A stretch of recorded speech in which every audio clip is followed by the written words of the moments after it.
Subscribe our YouTube channel and watch our videos. اور قرآن کریم کے نزول سے قبل یہ لوگ ان دونوں کو مانتے تھے، مگر جب ان کی جانی پہچانی ہوئی یہ چیزیں سامنے آئیں تو بغض و حسد اور ضد و عناد کی وجہ سے دونوں کا انکار کر دیا۔ اعوذ باللہ من الشیطان الرجیم، بسم اللہ الرحمن الرحیم۔ ولما جاءهم كتاب من عند الله مصدق لما معهم وكانوا من قبل يستفتحون على الذين كفروا فلما جاءهم ما عرفوا كفروا به فلعنة الله على الكافرين۔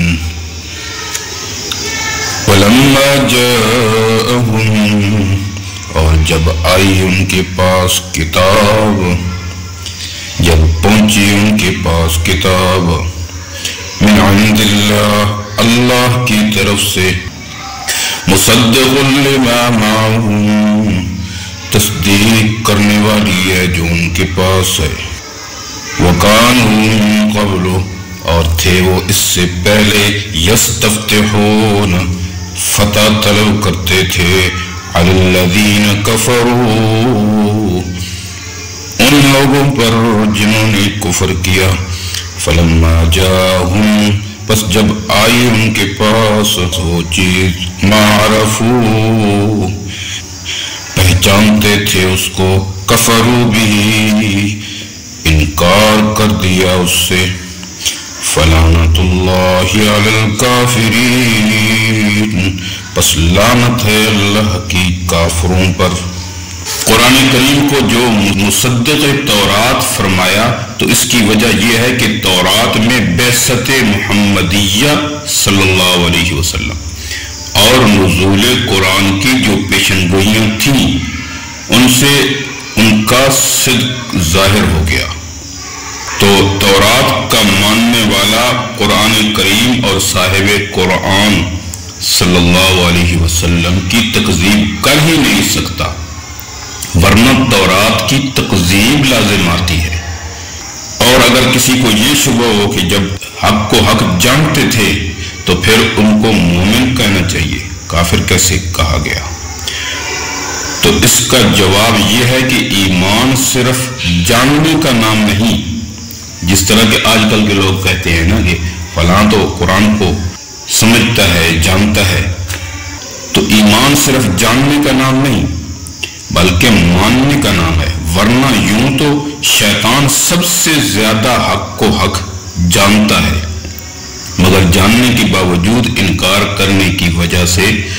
اور بھی کفر میں شدت بڑھ گئی۔ اسی لیے اگلی آیت میں ان کے کفر کی وجہ ان کا عناد بتلایا گیا ہے۔ تو یہ پانچویں نو ہے، جس طرح کہ پچھلی نو یعنی کہ چوتھی نو کے اندر اسلاف کی کجروی اور سنگدلی کا نمونہ پیش کیا گیا کہ انبیاء علیہ السلام کی تلقین، تبلیغ، معجزات انبیاء اور تورات اور انجیل کی آیات بینات کا ان پر کوئی اثر نہ ہوا۔ اب یہاں موجودہ یہودیوں کی کجروی اور شرارت کا ذکر ہے جو اس سے بھی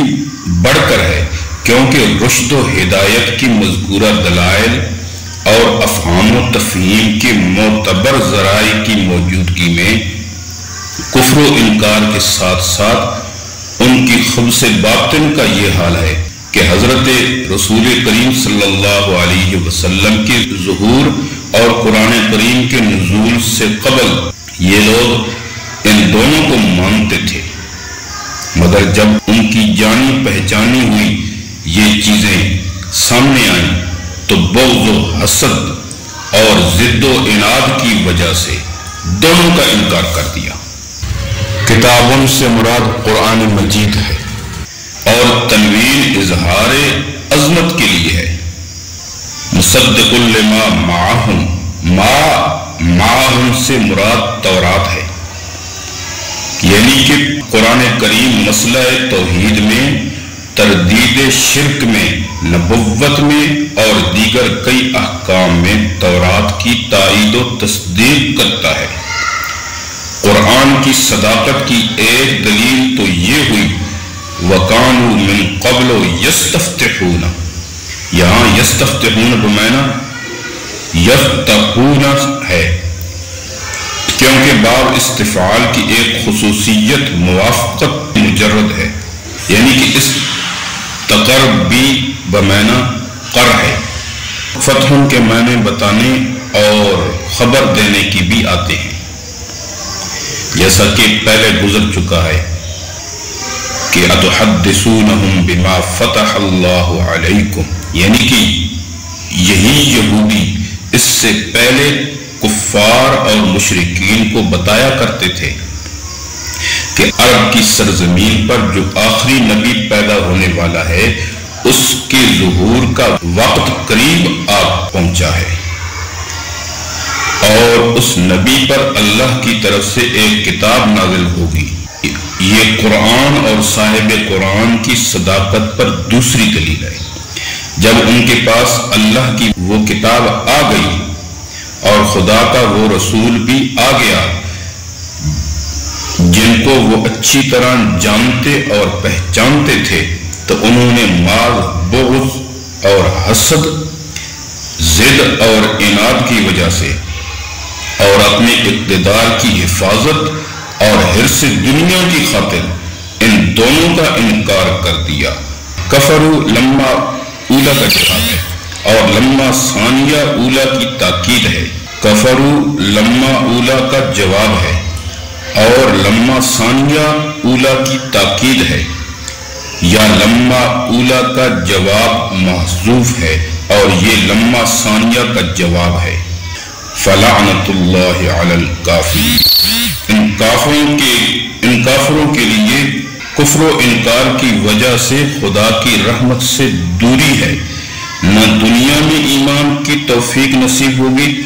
اور نہ آخرت میں نجات نصیب ہوگی۔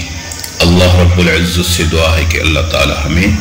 قرآن سمجھنے کی اور سمجھ کر عمل پیرا ہونے کی توفیق عطا فرمائے۔ وما علینا الا البلاغ المبین۔ امید ہے دوستو ویڈیو پسند آئی ہوگی، ویڈیو کو لائک کیجئے، ویڈیو پر کمنٹ کیجئے، شیئر کیجئے اس کو، اور اگر چینل پر نئے ہیں تو سبسکرائب کر لیجئے تاکہ اسی طرح کی ویڈیوز آپ تک پہنچتی رہیں۔ شکریہ، جزاکم اللہ، السلام علیکم ورحمۃ اللہ۔